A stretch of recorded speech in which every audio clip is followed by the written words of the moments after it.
Greetings. Let's do price elasticity of supply. It's the same thing like with price elasticity of demand. And let's say that when we have change from 5 to 6, okay, in units supply, that means change is from 5 to 6, that is change equals 1. And we have change from 3 or from 4 to 5, that is change in this direction, that is change also 1, okay? We asked what the price elasticity of supply is right here. So price elasticity of supply, this is the abbreviation. Now, how is it defined? Is the proportional or percentage, you can call it percentage change in supply, in quantity supply, over the percentage change in price. Now, by the percentage change, it just means proportional to the initial value. So you can leave out the percentage signs really, because, for example, you will get values like 0.2. And in such case, if you're dealing with the percent signs, well, you will say that 0.2 is 20%.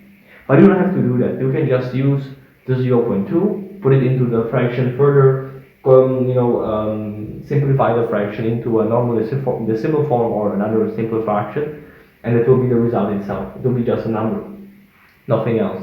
And therefore, you don't really have to care about the percentage signs, but it usually enlarges the numbers, so it seems like they're a little easier to deal with.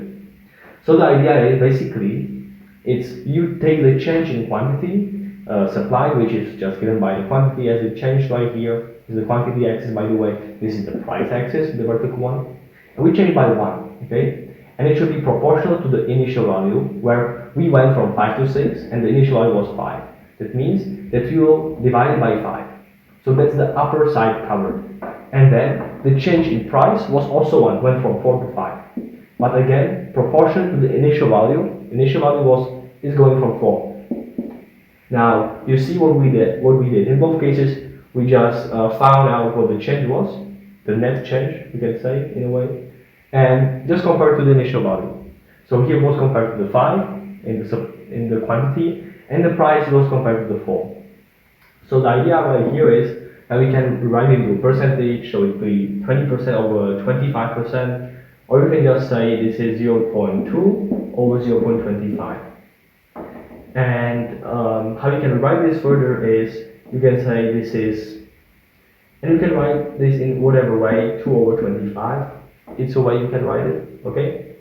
Another way you can say, well, you can simplify this further to, let's say, you can use 0.4 over 5.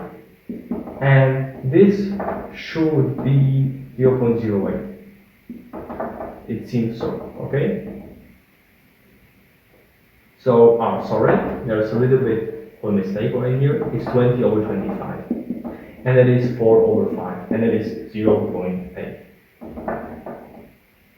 Okay? And you can check it by multiplying 0.8 times 5. So you have 8 times 5, and that is 40. Times, 8 times 5, that is 40. Divided by 10, that is 4. And it is correct. So just to repeat what we did once again here is price elasticity of supply. What it asks us to do to determine this index, simply the percentage change or proportional change in quantity supply over the proportional change in the price. And in both cases, they are compared to the initial values. Okay, as follows: we go from 5 to 6, so just do over 5. We go from 4 to 5, you go over 4. That's it. And then of course you can add the percentage signs if you rewrite this as 20%, right?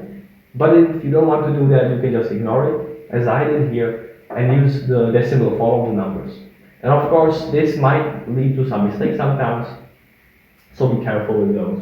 This may be why percentage conversions are preferred very often, because as you see, there was a mistake as follows. We got 0.2, and it is 0.20, but in this rewriting, one might make mistakes more often, but it doesn't really matter.